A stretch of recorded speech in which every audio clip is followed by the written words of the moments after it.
নাকের নরম জায়গায় পানি পৌঁছানো গোসল ফরজ হইলে, বীর্যপাত হইলে যখন ফরজ গোসল করে নাকের নরম জায়গায় পানি পৌঁছানো ফরজ। ফরজ ফরজ, সুন্নত না।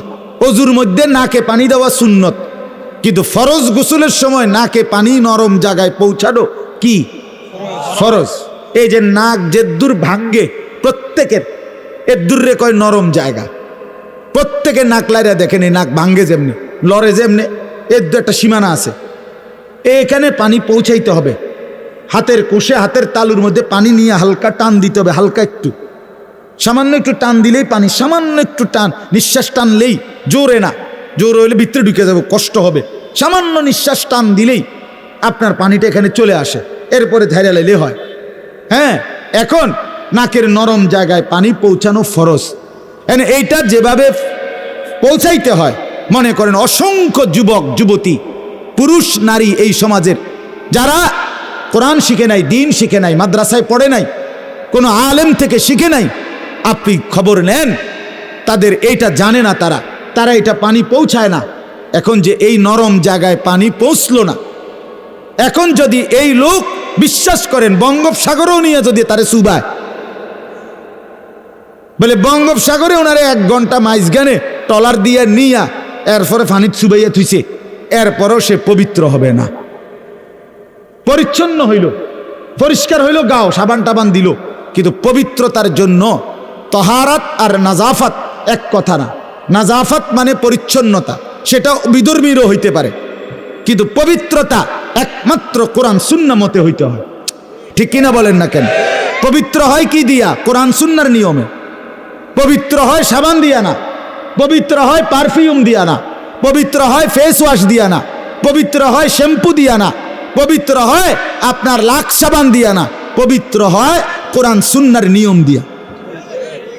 তাইলে এখন যে এই লোকটার নাকের নরম জায়গায় পানি পৌঁছলো না, এবার তো সে গোসল করলো, পবিত্র হয় নাই।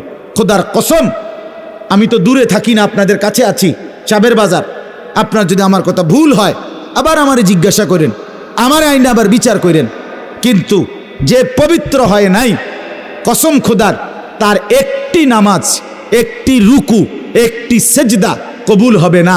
এবারটা যদি কাবা শরীফের ছাদে গিয়েও নামাজ পড়ে, আল্লাহর কসম তার নামাজ হবে না। লা তুকবালু সালাতুন বিগাইরি তুহুর, নবীজি বলছেন, তিরমিজি শরীফের প্রথম হাদিস, কোন নামাজ পবিত্রতা অর্জন ব্যতীত কবুল হয় না। তাহলে আপনি যখন হাসরের ময়দানে গিয়া দেখবেন আপনার আমল নামার মধ্যে কোনো নামাজের সওয়াব নাই, তখন আপনি কি করবেন? তখন কি করবেন? তখন আফসোস করলে আপনি ফিরবেন কেন? সুযোগ হবে কেন? ওয়া আন্না লাহু যিকরা, কোরআনুল কারীমে আছে, আল্লাহ তাআলা বলেন, প্রত্যেকটা মানুষ হাসরের ময়দানে জাহান্নামকে যখন দেখবে, ওয়াজিআ ইয়াউমা ইদিন বিজাহান্নাম, জাহান্নামের দিকে যখন তাকাবে, আল্লাহর ফেরেশতারা যখন জাহান্নামকে টেনে আনবে, ইয়াউমা ইদিন ইয়াতাযাক্কারুল ইনসান, আল্লাহ বলে প্রত্যেকটা মানুষ তখন তার দুনিয়ার হায়াতের সমস্ত কাজকর্মের কথা, ভালো মন্দ কথা মনে পড়বে। কিন্তু ওয়া আন্না লাহু যিকরা, আল্লাহ বলে, বলো না বান্দা, সেদিন মনে পড়ে কি লাভ হবে?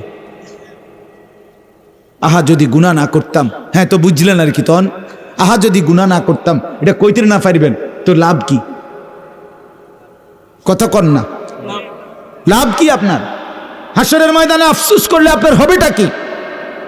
কবরে আফসোস করলে আপনার হবেটা কি? এখন আফসোস করলে লাভ, আজকে আফসোস করলে লাভ কি না? আজকে লাভ, এখন লাভ, এখন লাভ আছে বাপ। আজকে যদি আফসোস করেন, হায়াত থাকতে তো তওবা করার নসিব হবে, ভুল শুধরাইতে পারবেন, আল্লাহর কাছে ক্ষমা চাইতে পারবেন। ক্ষমা চাইলে, ভুল স্বীকার করিলে, ভুল ছেড়ে দিলে আর করবে না, ওয়াদা দিলে, লজ্জিত হয়ে মাফ চাইলে, খোদার কসম আল্লাহ বলছে, বান্দা আমি 90 বছরের গুনাহ একসাথে মাফ করে দেব।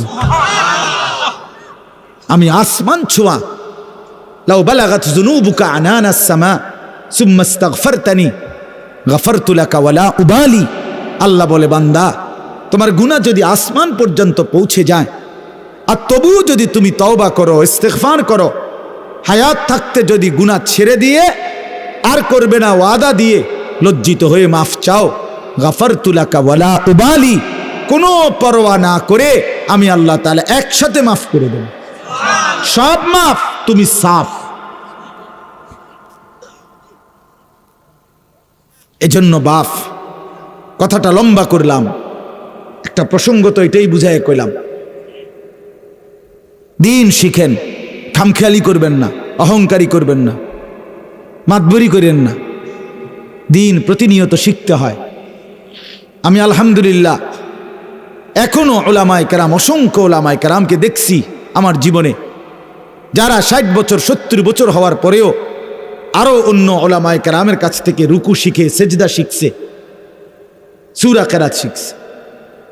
আমি তো ব্যক্তিগতভাবে গত বছরও আমার খুলনার হজরতের কাছে, আমাদের মাওলানা জহিরুল ইসলাম ভাইয়ের মাদ্রাসায় শাহদিলার বাগে, এবং আমার বাসায় হজরত ছিলেন একদিন, রাত 2টা বাজে, 1:30 2টা বাজে, হজরতকে আমি দেখাইছি যে হজরত আমার রুকুটা হয়নি, একটু দেখেন, সেজদা হয় কিনা দেখেন। হজরত সোজা করে ধরে দেখাই দিছে। দিন শিখতে হয়, ওলামায়ে কেরামকেও আরো শিখতে হয় প্রতিনিয়ত প্রতিনিয়ত। একমাত্র ইলম এমন এক সেই যার মধ্যে কোনো তৃপ্তি নাই। ইলমের মধ্যে কোনো কি নাই, তৃপ্তি নাই বলতে বুঝাইছি মানে আর লাগতো না। আরে বেটা যা পড়ছি এডি তুই না জায়গায় তো নাই, আরে বাপরে আপনি একটা মাত বড়ইয়া গেছেন, আপনি এডি তুই নাই জায়গা নাই, বুঝেন নাই কথাটা? না, আল্লাহ তাআলা কি শিখাইছেন, রাসূলুল্লাহ সাল্লাল্লাহু আলাইহি ওয়াসাল্লামের ইলম আল্লাহ কি পরিমাণ দান করছে নবীকে। ওয়া আল্লামাকা মা লাম তাকুন তা'লাম ওয়া কানা ফাদলুল্লাহি আলাইকা আযীমা। নবীকে আল্লাহ সরাসরি বলছে, বন্ধু আপনি যত কিছু জানতেন না আমি সব ইলম আপনাকে দান করলাম। ওয়া কানা ফাদলুল্লাহ আলাইকা আযীমা, আপনার উপরে আমার দয়া অনুগ্রহ সীমাহীন। এরপরে আল্লাহ নবীকে পূর্ণ ইলম দিয়েছেন। আমাদের নবী বলছেন সাল্লাল্লাহু আলাইহি ওয়াসাল্লাম, উতিতু ইলমাল আউয়ালিন ওয়াল আখিরিন, এটা রাসূলুল্লাহর হাদিস। নবীজি বলছে পৃথিবীর প্রথম ব্যক্তি তাকে আল্লাহ তাআলা যেই ইলম দিছে, পৃথিবীর শেষ ব্যক্তি তাকেও আল্লাহ যেই পরিমাণ ইলম দিছে, এই শুরু থেকে শেষ পর্যন্ত যত মানুষকে আল্লাহ যত ইলম দিয়েছেন, আমি মুহাম্মদকে আল্লাহ তাআলা তার সবটা ইলম একসাথে দিয়েছেন। আমি রাসূল, সেই রাসূল। উতিতুল কুরআন ওয়া মিসলাহু মাআহু, নবীজি বলছেন এই 23 বছরে আমার আল্লাহ আমাকে এই কোরআন, পুরা ইলম কোরআনের এটা পুরাটা আল্লাহ আমাকে দিছেন। ওয়া মিসলাহু মাআহু, সাথে সাথে 23 বছরে এই কোরআনের সমপরিমাণ হাদিস সুন্নাহ নামে আল্লাহ তাআলা সমপরিমাণ আরো একটা ইলম আমাকে আল্লাহ তাআলা দান করেছেন। আচ্ছা, আমার বলার উদ্দেশ্য কি, এত বেশি ইলম নবী সাল্লাল্লাহু আলাইহি সাল্লাম, এত ইলম আল্লাহ তাআলা তাকে দান করছেন, কিন্তু এরপরেও নবীজিকে আল্লাহ কি হুকুম করছে যে আপনি তৃপ্ত হয়ে যান না। নবীজিকে আল্লাহ তাআলা কোনো জিনিস দুনিয়ায় আল্লাহ তাআলা নবীকে বলে নাই আরো বেশি চান, আরো বেশি চান। না না, দুনিয়ার ভাত মাছ চাল ডাল, দুনিয়ার বাড়ি গাড়ি দালান বিল্ডিং, এগুলো বেশি চাইতে হয় না। আল্লাহ তাআলা একমাত্র বন্ধুকে বলছে, বন্ধু ওয়াকুল, আপনি বলেন রব্বি জিদনি ইলমা। আমনে আগে কোন, আমনে কোন, উম্মত কইব পরে, আমনের বান্দা আর আমার বান্দারাও বলবে, উম্মত বলে, কিন্তু আমনে নবী বলেন যে আল্লাহ আমি মুহাম্মদের ইলম আরো বাড়িয়ে দেন। খুদ রাসূলকে আল্লাহ বলছে আপনি আরো ইলম চান, আরো ইলম চান, আরো ইলম চান, আরো ইলম চান, চাইতে থাকেন। রব্বি জিদনি ইলমা, রব্বি জিদনি ইলমা, রব্বি জিদনি ইলমা। আরো দেন মাওলা, আরো দেন, জিদিনি, বাড়ায় দেন, বাড়ায় দেন, বাড়ায় দেন, বাড়ায় দেন। এই জন্য ইলমের মধ্যে তৃপ্তি নাই, মানে আল্লাহ্য না, এই মানসিকতা হওয়ার সুযোগ। মানহুমান লা ইয়াশবাআন, নবীজির হাদিস, দুই আসক্ত কোনো দিন তৃপ্ত হয় না। রাসূল বলছেন দুই আসক্ত ব্যক্তি কি হয় না, তৃপ্ত হয় না। এক মানহুমুন ফিল ইলম, আর মানহুমুন ফিদ দুনিয়া। ইলমের আসক্ত, কোরআন সুন্নাহর ইলম অর্জনকারী, তার কোনো তৃপ্তি নাই, তার আরো চাই। আর দুই, দুনিয়ার আসক্ত, সম্পদের লোভী, তারও কোনো তৃপ্তি নাই, তার আরো চাই। হ্যাঁ, একদিকে এক দল শুধু এলেম চায়, আরেকদিকে আরেক দল দুনিয়া চায়। এ দুনিয়ার লোভীও আসক্ত, তৃপ্ত হয় না, আরো চাই। লাউ আতা আহাদাহুম, রাসূলুল্লাহ সাল্লাল্লাহু আলাইহি সাল্লাম বলছেন, এই বনি আদমের কাউকে যদি একটি উহুদ পাহাড় পরিমাণ স্বর্ণ দেওয়া হয়, লাবতাগা সানিয়ান, সে আল্লাহর কাছে আরো একটি উহুদ পাহাড় স্বর্ণ চাইবে। ফাইন আতাহু সানিয়ান, যদি আরেকটা দেয় 2 নম্বর, লাবতাগা সালিসান, সে তৃতীয় আরেকটি উহুদ পাহাড় চাইবে। লা ইয়ামলাউ জাওফু ইবনু আদামা ইল্লা তুরাব। এরপরে নবী বলেন, বনি আদমের পেট ভরবে না ওই কবরের মাটি ঢুকা পর্যন্ত। দুনিয়ার লোভী তৃপ্ত হয় না, এলেমের লোভীও তৃপ্ত হয় না। যাকে আল্লাহ কোরআন সুন্নাহর এলেম দিছে, সেটা আরো পেতে চায়। আর দুনিয়ার আসক্ত তৃপ্ত হয় না। এই জন্য বাপ আমার, আমি আপনাদের কাছে অনুরোধ করলাম, আমার মনের আবেগেই আমি এই কথাটা বললাম, আপনারা দিন শিখেন, আরো পড়েন, আরো শিখেন, আরো শিখেন। শুধু শুধু ঝগড়াঝাটির কোনো ফায়দা নাই বাপ। শুধু শুধু চা দোকান গরম করার কিচ্ছু নাই। শুধু শুধু নিজেদের আড্ডার মধ্যে ফতুয়াবাজি। কমপক্ষে আপনারা যারা সাধারণ মুসলমান, আপনারা খামখেয়ালি করবেন না। ওলামায়ে কেরাম তর্ক করুক, ওলামায়ে কেরাম বিতর্ক করুক, ওলামায়ে কেরাম নিজেদের মধ্যে মতবিরোধ করুক, অসুবিধা নাই। এই বিতর্কের ভিতর থেকেও বহু মাসআলা বের হবে। কথা বোঝেন না আপনি? এই তর্কের ভিতর থেকেও বহু নতুন নতুন কি বের হবে, তথ্য বের হবে। কিন্তু আপনি বিতর্ক করে লাভ নেই। আপনার আখিরাত দরকার, আপনার সোজা সাজা জান্নাতে যাওয়া দরকার। সাহাবী বলছে নবীজির কাছে আয়েশা, মুসলিম শরীফের হাদিস, আমি নিজে পড়াইছি আলহামদুলিল্লাহ। এক সাহাবী, সাধারণ গ্রাম্য বেদুইন সাহাবী, আরাবী সাধারণ সাহাবী আয়েশা নবীজিকে বলছে, দুল্লানি আলা আমালিন আমিলতুহু দাখালতুল জান্নাহ। ও আল্লাহর নবী, আমার একটা আমল বলে দেন, আমল কর্মু, জান্নাতে যামু। সোজা কথা। এত ফেসফুস বুঝি না, আমার জান্নাত দাও দরকার। কিতা কিতা করতাম হেডি কর, কি করতাম তা কর। নবীজি বললেন, 1 নাম্বার, তুমি কালেমায়ে শাহাদাত বিশ্বাস করবে, আশহাদু আল্লা ইলাহা ইল্লাল্লাহ ওয়াহদাহু লা শারীকা লা ওয়া আশহাদু আন্না মুহাম্মাদান আবদুহু ওয়া রাসূলুহু, এই কালেমার সাক্ষী দিবা। 2, ওয়া তুকিমুস সালাতাল মাকতুবা, 5 ওয়াক্ত ফরজ নামাজ আদায় করবা। ওয়া তুতিজ যাকাতাল মাফরুযা, তুমি ফরজ যাকাত আদায় করবা। ওয়া তাসুমা রমাদান, রমজান মাসের রোজা আদায় করবা। তখন পর্যন্ত হাদিসের ব্যাখ্যায় আছে তখনও হজ ফরজ হয় নাই, অথবা লোকটা এতটা গরিব যে নবীজি বুঝছেন তার জন্য হজের বিধান আসবে না। কথা বুঝছেন কিনা? তো কয়টা বলছে? 4টা। কালেমায়ে শাহাদাত, 5 ওয়াক্ত নামাজ, যাকাত, আর কি? রমজানের রোজা। লোকটা বলছে মুসলিম শরীফে, লোকটা দাঁড়াইয়া বলছে, ওয়াল্লাহি লা আযীদু আলা হাযা ওয়ালা আনকুসু, হে আল্লাহর নবী, আল্লাহর কসম আমি যাচ্ছি, আপনারে সাক্ষী রেখে বলতেছি গো নবী, এর থেকে বেশি আমি বাড়াবো না, কমাবো না, সাফ আমনে যেটা কইছেন এটাই মানমু। এ কথা বলে ফাআদবারার রাজুল, লোকটি চলে গেল, যাচ্ছিল। নবীজি বললেন, মান সাররাহু আন ইয়ানজুরা ইলা রাজুলিন মিন আহলিল জান্নাহ ফালইয়ানজুর ইলা হাযা। এই সাহাবীরা, এই এখন তোমরা যদি মাটির উপরে, জমিনের উপরে কোনো জান্নাতি বান্দা দেখে নয়ন চোখ জুড়াইতে মন চায়, এরে দেখো, দেখো, ফালইয়ানজুর ইলা হাযা, একে দেখো, জান্নাতি যায়।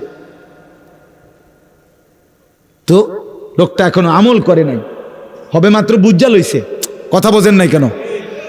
বাইতে না মাত্র ফোঁত দিছে বেটা, রোডে থাকতেই জান্নাতের কথা বলে দিছে। বুঝছে নবী, তার কথার ঢং দেখা বুঝছে এই লোক বাস্তবিক এই শতভাগ কি করবে আমল। না আমাদের তো বদভ্যাস, আও হুজুররা কইতে লাগলে কয়, ও এ কত বড় বেয়াদব, তুই কি কইলা এটা, ঠিক কিনা বলেন না কেন? আরে মাইক পাইলে কেডা কি আর কম কয়নি? আপনি এটা কি বললেন? এই বেত্তবিজি কথাটা কেন বললেন? হ্যাঁ, হুজুরের সব কথা ধরে ওনার চলন যাইতো না, এই যুগ আর নাই, কোন যুগ নাই, কোনটা হিডা? আপনি কি বলতে চাইছেন? কথা বলেন না কেন? হ্যাঁ, যত কয় এত না, হুজুররা যে এত কয় এত না, কইতে একটু বাড়াইয়াই কয়। কেমনে বুঝছেন? আপনি বেহেশতের থেকে ঘুরে আইছেন নাকি, না জাহান নামের ফিডা খাইয়ে আইছেন একবার?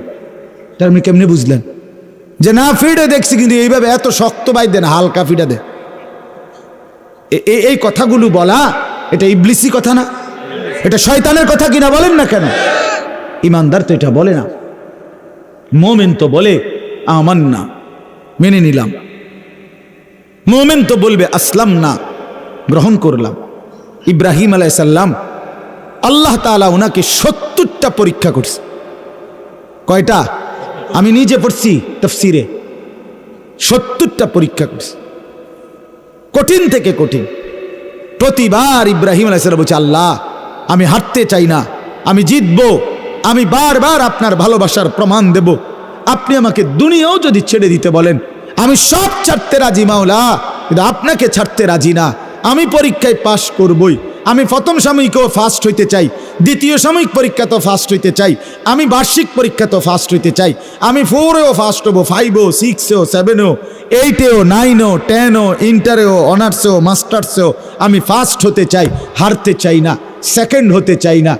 বারবার ইব্রাহিম আলাইহিস সালামকে আল্লাহ বলছে, ইব্রাহিম 84 বছর বয়সে ছেলে দিলাম ইসমাইল, তারে আমি কিতাবে পড়ছি উর্দুতে। আল্লাহ তাআলা বলছে, ইব্রাহিম এই ছেলেটাকে কোলে নিও না, আদর করো না, চুমা দিও না, শুধু দরজায় দাঁড়াইয়া হাজেরার কোলে থাকবে, তুমি শুধু তাকাইয়া দেখবা, এর দূর অনুমতি, এর বেশি নাই। ইব্রাহিম আলাইহিস সালাম বললেন, আল্লাহ আসলাম তু, আমি মেনে নিলাম মাওলা, আমি নেব না কোলে, তবু আমি আপনাকে হারাইতে চাই না। কয়দিন পরে আল্লাহ বললেন, ইব্রাহিম ছেলেটাকে, তার ছেলের মা হাজেরা তোমার স্ত্রী সন্তানকে চোখের আড়াল করে দাও। একদিন তো দেখতে দিছিলাম, এখন আর দেখতেও দেব না, যাও আড়াল করো, চোখের আড়াল করে দাও, যাও দূরে দিয়ে আসো। ইব্রাহিম আলাইহিস সালাম বললেন, আসলাম তু, এই মাওলা আমি হারবো না মাওলা, আমি জিততে চাই, আমি জিততে চাই মাওলা, আমি তোমাকেই ভালোবাসতে চাই। অতএব বলেন আপনি আল্লাহ, আমি কোথায় দিয়ে আসব? তো কাবা ঘরের কাছে মরুভূমিতে দিয়ে আসছে। দুদু মরুভূমিতে রাইখা আল্লাহর ঘরের কাছে কোরআনে স্পষ্ট আছে, ইব্রাহিম আলাইহিস সালাম 2টা হাত তুলে আল্লাহকে বলছে, আল্লাহ স্ত্রী সন্তানকে রেখে গেলাম, আর কোনো দিন দেখবো কিনা জানি না, আর কোনো দিন ফিরে পাবো কিনা জানি না, তোমার ফয়সালার উপরে রেখে যাচ্ছি মাওলা। চারিদিকে কোনো পানি নাই, ঘাস নাই, গাছ নাই, লোক নাই, জনবসতি নাই। এই মাওলা রব্বানা লিয়ুকিমুস সালাহ, তবুও দোয়া করছি মাওলা, তোমার কাছে আমার ফরিয়াদ, মৃত্যু পর্যন্ত আমার স্ত্রী সন্তান যেন নামাজ আদায় করে, নামাজ আদায় করে। আমি যাচ্ছি মাওলা চলে, তুমি না বললে আর কোনো দিন আসবো না, কিন্তু ওরা যেন নামাজ পড়ে। হ্যাঁ, এটাকে বলে আল্লাহর হুকুম মেনে নেওয়া। কয়দিন পরে আল্লাহ, কি পরীক্ষাটা কি? আর গল্প শোনা তো আমার বলা আমার লাগেও সহজ, শোনা আপনাদের জন্য সহজ, ঠিক কিনা বলেন না? বাস্তবতাটা শুনতে তো সহজই। কয়দিন পরে রব্বুল আলামিন বললেন, ইব্রাহিম প্রথম দেখতে দিছিলাম, ধরতে দেই নাই, এরপরে চোখের আড়াল করে দিলাম, দেখতেও দেই নাই, এরপরও তো একটা সান্ত্বনা ছিল, ফুত আমার আমি না দেখি, আমার বিদেশে হইলেও আছে তো। কথা বলেন না? অনেক মা, যেই মাকে সন্তান কষ্ট দেয়, মার থেকে বউ লইয়া সন্তান যখন আলাদা হইয়া যায়, রাগ কইরা কষ্ট দিয়া, বহু মা আছে চোখের পানি ফেলে কান্দে আর বলে, যাক তবু আমার ছেলে ভাইচা তো আছে, সে সুখে থাক, আমি দেখলাম না আর কি, বলে কি না বলেন না? তো ইব্রাহিম আলাইহিস সালাম যেন সান্ত্বনা ছিল, আচ্ছা যাক মাওলা, কোলেও নিলাম না, চোখেও দেখলাম না, কিন্তু আছে তো, বিদেশে হইলেও আছে তো। কয়দিন পরে আল্লাহ তাআলা বললেন, ইব্রাহিম না না, এবার ছেলেটাকে জবাই করে আমারটা আমারে দিয়ে দাও। ইব্রাহিম আলাইহিস সালাম বলছেন, আসলাম তু, এই মাওলা মেনে নিলাম, কোনো আপত্তি নাই মাওলা। তুমি কি মনে করছো মাওলা আমারে? আমি হারবো না, আমি হারবো না, আমি হারতে আসি নাই, আমি 1 নম্বর হতে আসছি, অতএব পরীক্ষা আমি দিয়েই যাব, পরীক্ষা আমি দিয়েই যাব। আমি সন্তানকে জবাই করতে প্রস্তুত, তবুও তোমার ভালোবাসার প্রমাণ দেখাইতে চাই। হ্যাঁ, এরপরে ফালাম্মা আসলামা ওয়া তাল্লাহু লিল জাবিন, রব্বুল আলামিন বলে মিনার প্রান্তরে বাপ ফুত যখন ইব্রাহিম আর ইসমাইল যখন আমার হুকুমের প্রতি অনুগত হয়ে গেল, আর ইসমাইলকে উপর করে ইব্রাহিম যখন গর্দানের মধ্যে ছুরি রেখে দিল, ওয়ানাদাইনাহু আইয়া ইব্রাহিম, আরশে আজিম নড়ে উঠল। আমার আল্লাহ ডাক দিয়ে বললেন, হে ইব্রাহিম, কাদ সাদ্দাক্তার রুইয়া, তোমার স্বপ্ন বাস্তবায়ন হয়ে গেছে, তুমি সব পরীক্ষায় উত্তীর্ণ। ইন্না কাযালিকা নাজজিল মুহসিনিন, এমন নেককারকে এখন থেকে সামনে আমি শুধু পুরস্কারই দিতে থাকব। পরীক্ষা শেষ, এবার শুধু পুরস্কার মিলবে। হাজেরাও মিলবে, ইসমাইলও মিলবে। এবার ইব্রাহিম তোমারে দিয়া আমি মাওলা আমার ঘরও বানাবো। এবার শুধু পুরস্কার আসবে। পরীক্ষা দিছো বহুত দিন, তোমার কলজাটা ছিঁড়ে গেছে ইব্রাহিম, আমি জানি, কিন্তু তুমি আমার ভালোবাসায় হারো নাই। এবার আমি তোমাকে শুধু পুরস্কারই দেব। বাপ আমার, বন্ধু আমার, রাত গভীরে এই সিদ্ধান্ত নেন, আমি হারবো না ইনশাআল্লাহ। আমি আখিরাতের সামনে হেরে যাব না, কবরে হারতে চাই না, বলেন ইনশাআল্লাহ। পরকালে হারতে চাই না। দুনিয়া হেরে গেলে কিচ্ছু হয় না, দুনিয়া হেরে গেলে ইচ্ছু হয় না। নবী সাল্লাল্লাহু আলাইহি সাল্লাম বলছেন, উহিব্বু আন আকুনা কারীমান মাগলুবান। নবীজি একটা প্রসঙ্গে স্বামী স্ত্রীর একটা সম্পর্কের কথা বলতে গিয়ে নবীজি একদিন বলছে, আমি চাই ভদ্র থাকতে, প্রয়োজনে হেরে গিয়ে হলেও কি থাকতে চাই, ভদ্র থাকতে চাই। ওয়ালা উহিব্বু আন আকুনা গালিবান লাঈমান, আমি চাই না জিততে অভদ্র হয়ে, অর্থাৎ আমি দুনিয়া চাই না, আমি আখিরাতকে চাই, আখিরাতকে চাই। নবীজিকে বারবার হযরত ওমর রাদিয়াল্লাহু তাআলা আনহু একদিন নবীজি সাল্লাল্লাহু আলাইহি সাল্লামের ঘরে, আল্লাহর নবী সাল্লাল্লাহু আলাইহি সাল্লামের কামরায় গেছে, গিয়া দেখে নবীজি একটা চাটাইয়ের মধ্যে শোয়া ছিলেন। ওমরকে দেখে বসছে। খোদার কসম, ওই আরবি কিতাবে আমরা নিজে পড়ছি। হযরত ওমর তাকাইয়া দেখলেন, ওয়াকাদ আসসারা আলা জামবি, নবী সাল্লাল্লাহু আলাইহি সাল্লামের দেহ মোবারকে চাটাইয়ের দাগ, এরকম পবিত্র সুন্দর চেহারার মধ্যে, শরীরের মধ্যে চাটাইয়ের দাগ পড়ে গেছে, একটা চাদরও ছিল না। নবীজি এই সময় ছাতু, যেটা ছাতু কি কয়, হাতু, হ্যাঁ, আগে পানি দিয়ে গুললে খাইতো যে, এগুলো পাউডারের মতো, বুঝছেন নি, ছাতু বলতো না, এ হাতু, ছাতু। আপনার আটার গুঁড়া, চাউলের একদম গুঁড়া, এগুলো আর কি, খুদ কুড়া, এগুলোরে পানি দিয়ে গুল্লা খাইতো। এটুকু ছাতু শুধু নবীজি সাল্লাল্লাহু আলাইহি সাল্লাম নিচে খাবারের জন্য এই পানি দিয়ে গুলে খাবে, এটাই। হযরত ওমর এটা দেখে কাঁদা দিছে। নবীজি মুচকি হাসি দিয়ে বললেন, মা ইয়াবকিকা, ওমর কাঁদলে কেন? হযরত ওমর বললেন, ইয়া রাসূলুল্লাহ সাল্লাল্লাহু আলাইহি সাল্লাম, আনতা সাফওয়াতুর রাসূল, আপনি সমস্ত রসুলের, সোয়া লাখ আম্বিয়ার নির্যাস সারাংশ, আপনি সমস্ত আম্বিয়াদের শিরোমণি, আপনি সমস্ত আম্বিয়া রসুলদের সেরতাজ, আপনার জন্যই সমস্ত গুণ। হোসনে ইউসুফ দমে আইসা, ইয়াদে বাইদাদারি, আঁচে খুবা হামাদারন্ত তু তনহাদারি।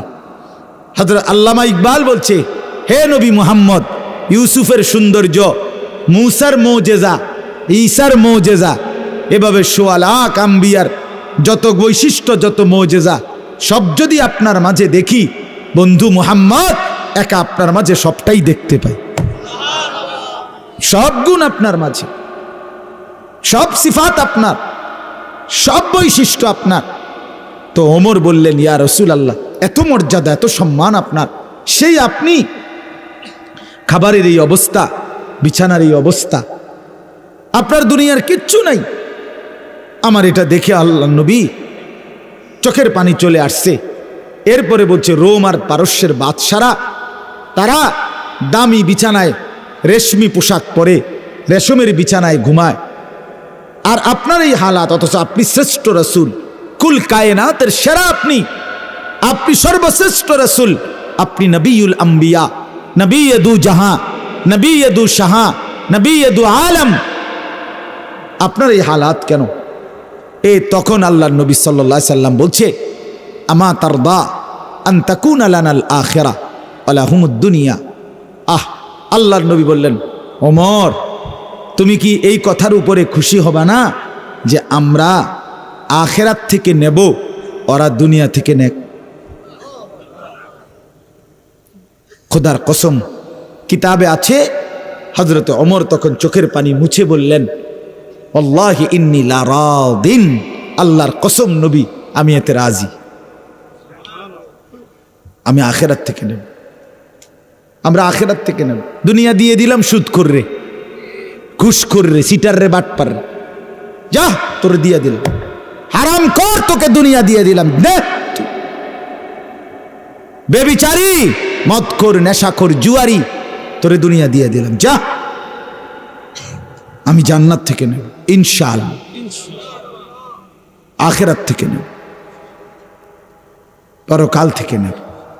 আমাদের সারা বাংলাদেশের কত লক্ষ লক্ষ ইমাম, কত লক্ষ মুয়াজ্জিন, 6,000, 8,000, 10,000 টাকা, কতটা টানা হেসরা করে সংসার চালায়, একটা আশায় আছে শুধু, মালিক আপনার ঘরের গোলামি করছি, বিনিময়ে আখিরাতে দিয়েন। আল্লাহ যেন হাত বুলায় দেয়, আল্লাহ যেন বলে, ঠিক আছে, তোরে আমি আখিরাতেই দেব, তোরে আমি আখিরাতেই দেব। না তো ইনসাফ কি বলে? ইনসাফ কি বলে? একটা মসজিদের ইমামের বেতন 10,000 টাকা, 2,000 টাকা বাড়াইতে বললে, 500 টাকা বাড়াইতে বললে আপনার চোখ রাঙ্গা নেই, হুজুর টাকা সিন্দালাইছেন, আমরা গরিব এলাকা, এই সেই 900 কথা। অথচ মসজিদের টাইলস বদলাইতে বদলাইতে, মসজিদের ডিজাইন বদলাইতে বদলাইতে, মসজিদের লাইট কারুকাজ, আপনাদেরকে শুধু বলছি না আমি, বদলাইতে বদলাইতে সব ডবল ডবল ডবল ডবল, সব অত্যাধুনিক। কিন্তু বেচারা ইমামের জিন্দিগি, তার জীবনযাত্রা, তার বিবি বাচ্চা পরিবারের সহ তার সংসারটা একেবারে জীর্ণশীর্ণ। এই মানুষটার কোনো কদর নাই, কদর শুধু ইট বালি আর সিমেন্ট আর আপনার গ্লাস দরজার আয়না, এগুলো। এটা ইনসাফ না, এটা ইনসাফ না, এটা ইনসাফ না, মনে রাখবেন। আমি অনুরোধ করলাম, আমি প্রতিদিন বলি, প্রায় বলি, মসজিদের ইমামকে কদর করেন, মসজিদের মুয়াজ্জিনকে কদর করেন, ওলামায়ে কেরামকে কদর করেন, আপনার জিন্দেগি সুন্দর হবে। ইমামের সাথে সম্পর্ক বাড়ান, ওলামায়ে কেরামের সাথে সম্পর্ক বাড়ান, জিন্দেগির সব বিষয় তাদের থেকে সুন্দর করে আনার চেষ্টা করেন। আল্লাহ আমাদেরকে তৌফিক দান করেন। আমার বাপ, আমার শেষ কথা হলো, আমি যে আয়াত পড়ছি, মূল মাকসাদ একটা কথাই বলা, লম্বা তাফসির করান, একটা কথাই শুধু বলা, আমরা যারা এখানে বসছি রাত গভীরে, আমাদের প্রত্যেকের যে আমাদের জীবনের কদর করা দরকার। আমাদের হায়াত, আমাদের জিন্দিগি বাপ ওয়ান ওয়ে। আমি প্রত্যেক দিন বলি এ কথাটা, ওয়ান ওয়ে মানে একমুখী রাস্তা, যে রাস্তা দিয়া শুধু সামনের দিকেই যাইতে হয়, এদিক দিয়া আর পিছান যায় না। শহরে বন্দরের রাস্তা, এগুলো ওয়ান ওয়ে, এগুলো দিয়ে আর পিছান যায় না, সামনে দিয়ে যাইতে হয়। আবার পিছাইতে হইলে ইউটার্ন লই আইতে হইবে। এই যে এই 4 লেন রাস্তা দেখেন না, আরে এই যে 4 লেন রাস্তা দিয়া যাইতে হলে সামনে এদিকে যাইলে শুধু এদিকেই আপনারা যাইতে হবে। আবার যদি পিছনে আসতে হয়, তো যেদিক দিয়ে আপনি যাইতেছিলেন ঢাকার দিকে, এই দিক দিয়েই আবার ফিরচাইতে পারবেন না? না, আপনার ইউটার্ন লই আইতে হবে এদিক দিয়ে। ঠিক কিনা বলেন না কেন? আমাদের হায়াত এরকম ওয়ান ওয়ে। আমরা কেউই পিছনের দিকে আর ফিরতে পারবো না, আমরা কেবলই সামনের দিকে যাইতে হবে। ঠিক কিনা বলেন? যুবক, বৃদ্ধ, নারী, পুরুষ, ছোট বড়, কেউ আর পিছনে আসতে পারবে না, সামনেই যেতে হবে। আপনারা বলেন ইনসাফের সাথে, আজকের যেই দুপুরটা চলে গেছে, এই দুপুর আজকের দিনের এইটার মধ্যে আর আমরা কোনোদিন ফেরত যাইতে পারবো? ইউটার্ন লইলে না, ওইটা তো ইউটার্ন লন যায়, কিন্তু এটা তো ইউটার্নও নাই। আপনি কোন দিয়ে ইউটার্ন লইবেন? গতকালকে ফেরত যাইতে পারবেন? কি দিয়ে ইউটার্ন লইবেন? নাই, এখানে কোনো ইউটার্ন নাই। এখানে শুধুই ওয়ান ওয়ে, একমুখী। সবাই কবরের দিকে, সবাই আখিরাতের দিকে, সবাই আখিরাতের দিকে, সবাই পরকালে। অতএব এটা চির সত্য, এটা চির বাস্তবতা। আপনাকে আমাকে মরতেই হবে, হাসলেও কাঁদলেও, বুঝলেও না বুঝলেও, স্বীকার করিলেও স্বীকার না করিলেও, চোখ বন্ধ রাখলেও চোখ খোলা রাখলেও, অভাবে থাকেন আর দারিদ্রতা থাকেন আর সচ্ছলতা ধনী প্রাচুর্যের মধ্যে থাকেন, মরতে আপনাকে হবেই। যুবক ভাই, তুমি খেয়াল করলেও মরে যাবা, বেখেয়ালি হলেও মরে যাবে, এটাই সত্য। মৃত্যুবরণ করতেই হবে, মাটির কাছে মাটি জমা দিতেই হবে। কালকে, গতকালকে সকালবেলা ভোরে ফজরের ওয়াক্তে আমার আপন জ্যাঠা, বড় জ্যাঠা মারা গেছে। আমি আমার জ্যাঠার জানাজা পড়াইছি জোহরের পরে, ও নাঙ্গলকোট লাকসাম কুমিল্লা। জানাজার আগে আমার জ্যাঠার কবরের সামনে আমি দাঁড়াইছি, যে কবরটা যে খুঁড়ছে, তখনও রাখে নাই কবরে। অনেকক্ষণ তাকাইয়া দেখছি, তাকাইয়া মাটিটার দিকে তাকাইছি, আর আমার কেন জানি মনে হয়েছে হঠাৎ, এই প্রথম আমার জীবনে আমি এতটা গভীর দৃষ্টি দিয়া অনেকক্ষণ কবরের মাটির দিকে তাকাইছি। তাকাইবার পরে আমার কাছে মনে হয়েছে মাটিটা আমার যেন বলতেছে, আনিস, তোর জ্যাঠারে বানাইবার জন্য আমি এখান থেকে একটু মাটি দিছিলাম, আমার মাটি আজ আবার আমি ফিরায় নিলাম।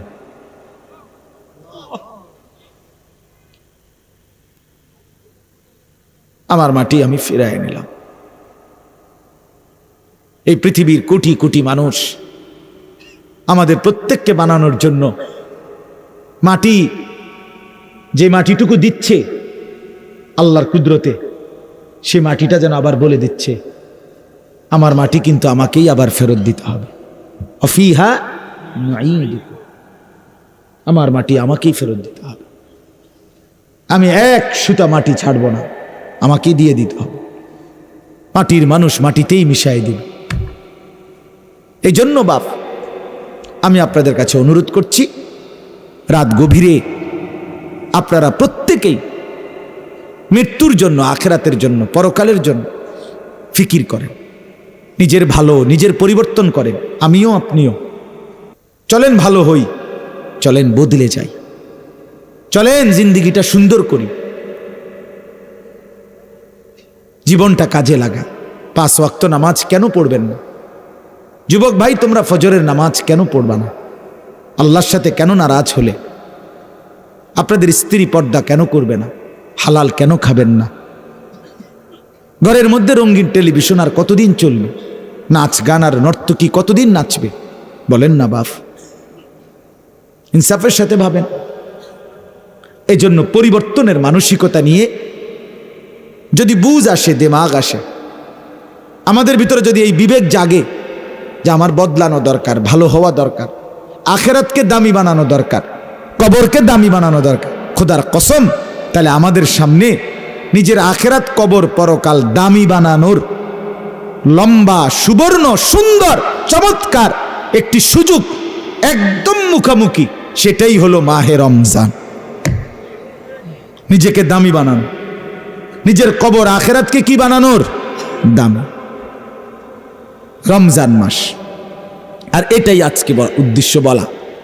চলেন সিদ্ধান্ত নেই, এই আগত রমজান, আল্লাহ হায়াত দিলে আল্লাহর কাছে ভিক্ষা চাই সবাই মিলে, আর আল্লাহর কাছে বলি, আল্লাহ এই রমজান পর্যন্ত হায়াত দেন, আর রমজান গুনাহমুক্ত কাটাইয়া আপনার বন্দিগি শতভাগ আদায় করে আল্লাহ মুত্তাকি হতে চাই, জান্নাতি হতে চাই। সিদ্ধান্ত নিলে সম্ভব, সম্ভব কিনা? সম্ভব। এজন্য মাহে রমজানকে কদর করেন, আগত রমজানের জন্য প্রস্তুতি নেন, একদম কাছাকাছি।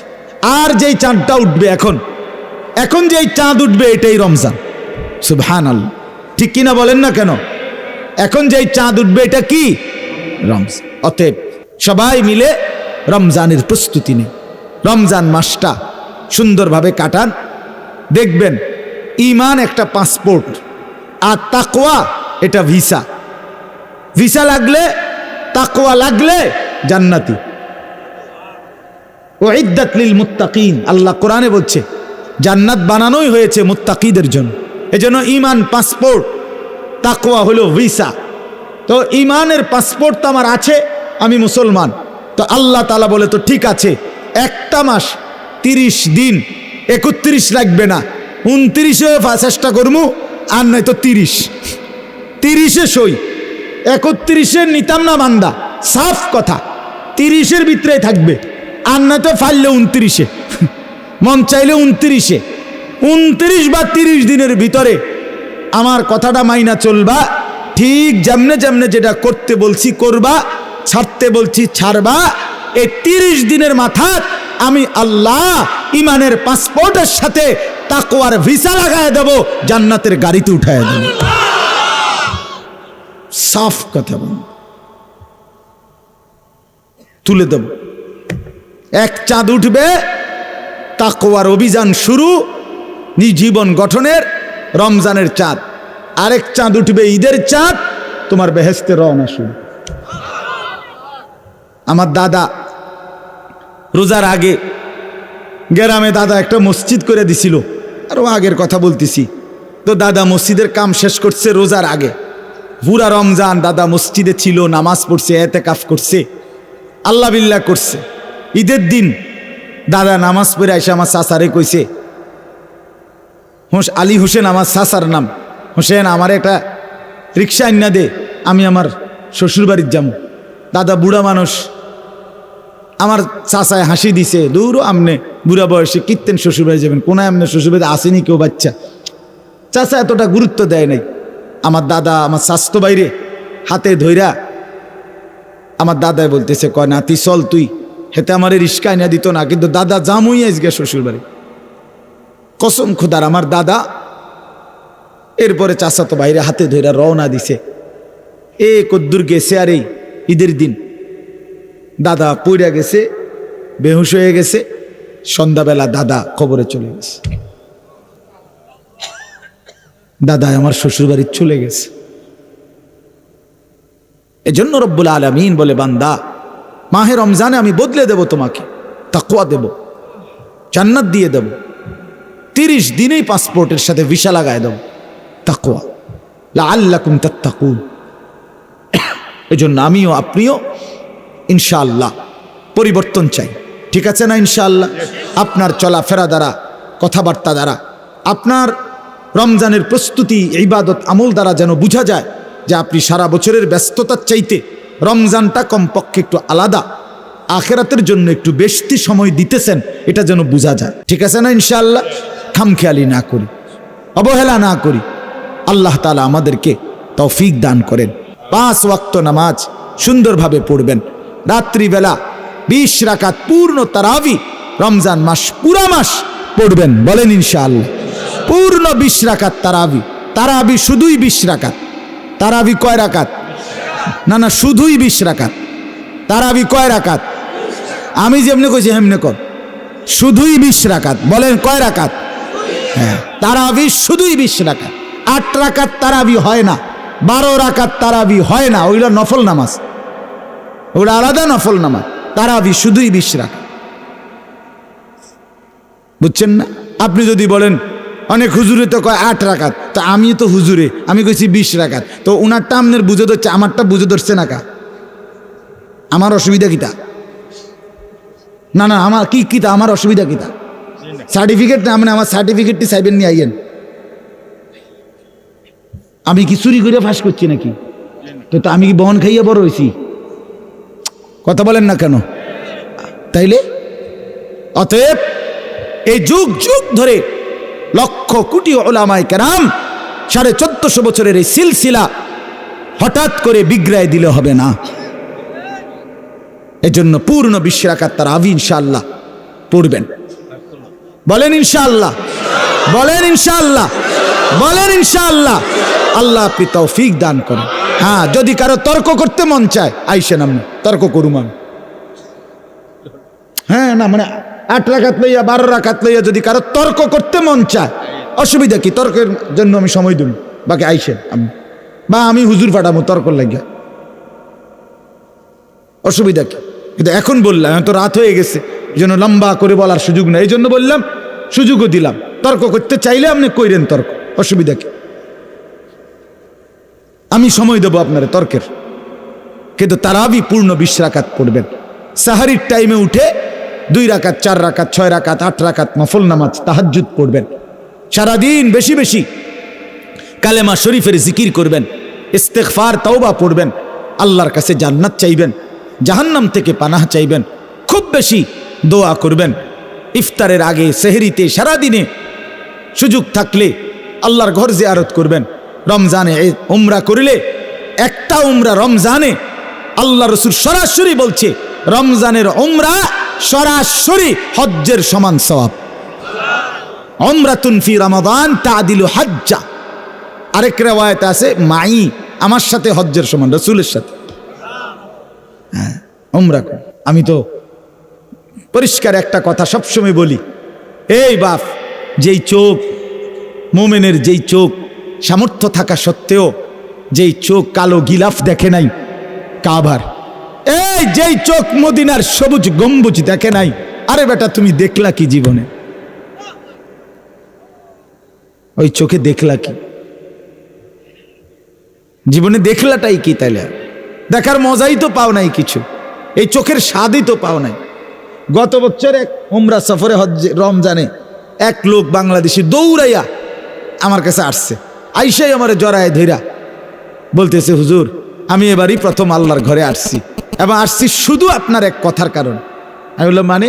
কয় এই কথাইটা হুজুর, আমি বয়ানে শুনছি, আপনি এই কথাইটা কইছেন যে যেই চোখ কালো গিলাফ দেখে নাই, মদিনার সবুজ গম্বুজ দেখে নাই, সে চোখ দেখলো কি?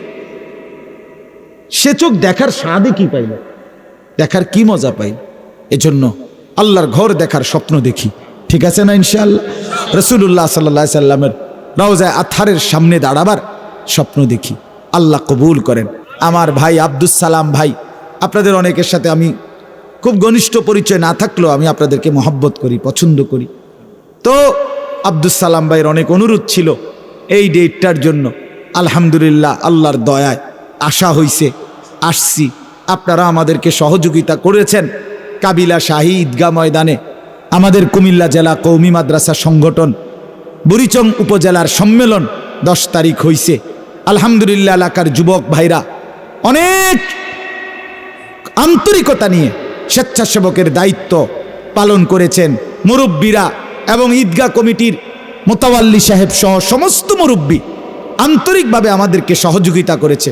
আমরা আপনাদের প্রতি সর্বোচ্চ আপনাদের ভালোবাসা প্রকাশ করছি। আল্লাহ আপনাদের প্রত্যেককে কল্যাণ করেন। চলেন সবাই মিলে ভালোবেসে দ্বীনের ফিকির নিয়ে দ্বীনকে আগায় নেই, আল্লাহর দ্বীনকে এগিয়ে নেই। যুবকরাও এগিয়ে আসেন আল্লাহর কোরআনের জন্য, দ্বীনের জন্য। আল্লাহ তাআলা আমাদের সকলের ভালোবাসা, আন্তরিকতাকে কবুল করে নেন। আমিন। সুবহানাল্লাহি ওয়া বিহামদিহি, সুবহানাকাল্লাহুম্মা বিহামদিক।